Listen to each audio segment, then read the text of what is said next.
نه دي د کټاګانو ته کې بولو او چاپی آقا هغه بیا ډېر بت بخل شي.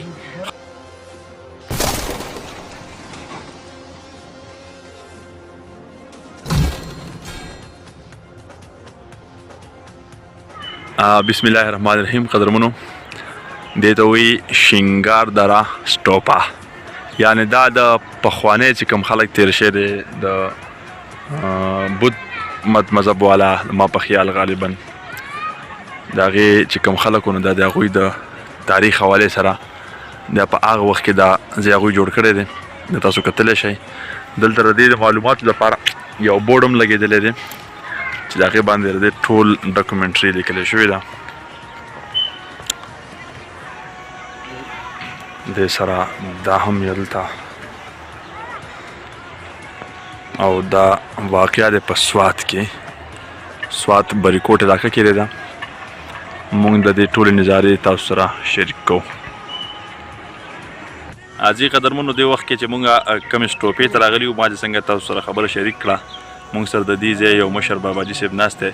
باباجي السلام علیکم. جی وعلیکم السلام. جی تاسو په خیر علی. خدای الله تاسو بخي. د دې حوالې سره موږ سره لږ معلومات که تاسو سره وي موږ سره شریک کړئ.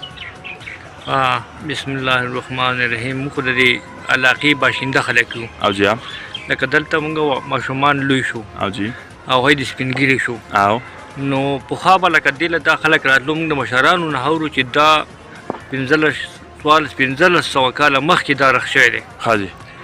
او په دې حالاتو نه مخکې به دې له ډېر خلک راتلو د بهر نه او د انګریزان او دا خلک به راتلو او خو بیا چې دا حالات دغه شول نو بیا لکه کوټې به ډېر نه راتلل او خلک لږ کم شو او دا د بهر ملک نه ولا دا خلک راځي د سټیل دپاره او دا یو یادګار شی دی د هغو نو دا نړېدلی چې تاسو یې نه یې که نه نړېدلی نو وایي چې دا په دې باندې پخوا قوم لګېدل او نړوی ورانوی. بیا داسې یو انګریز وایي چې هغه راغی او باچا صاحب ته یې راپورټ ورکړو چې داسې زموږ یو یادګار دی او هغه قرانۍ نو بیا یې بند کړو.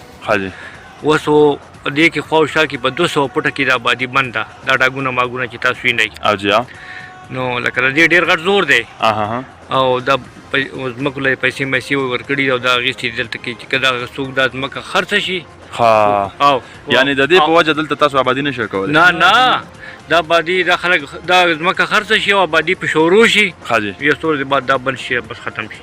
دا ډاګونه ماګونه چې نه په دې کې څوک آبادي نه شي کولی ځکه دا ډېر پخوانی شی دی نو دا خلک ولې راځي د بهر ملکونو. دا د کوم مذهب والا به تاسو ذهن کې دې له دا بت پرست غونډه کې نه دي د کټاګانو ته کې بولو او چاپی آقا هغه بیا ډېر بت بخل شي. هغه به د چاپی راګرځېدلو او داسې څه شی ورسره وغېله به یو ډز ورکوو بیا به هغه دغلته ناست ول او په خپله ژبه کې به یې سوې او سدلې به یې ورته کولې. دا نور چې راشي نو سدلې مدلې ورته نه کوي او دغه بت رب والا چې دي نو دي اوس راځي دغه خلک که نه راځي؟ یاره هغه اوس په دې ورځو کې نه دي راغلي په کال کې به پرې راځي او اوس په دې ورځو کې لا نه دي راغلي او جي نو ډېره مننه. دغه د هغو یادګار شی دی او نور مور خو چې زمونږ دلته یاد شي د سپین ګیري شو دغه شی دی او دا خلک راځي او جي ټیک شو. ډېره مننه تاسو د وخت راکولو یو ځای مننه. 200 فوټه کې دلته چې دی نو آبادي بند ده ځکه چې دا د دې خلک چې د دې مذهب والا خلک نو اسلام چې دی هغوی ته قوانین ورکړي دي چې یعنې ستاسو هغه تاریخي قدیم آثار قدیمه چې ورته وایي هغه به محفوظ وي انشاءالله تعالی.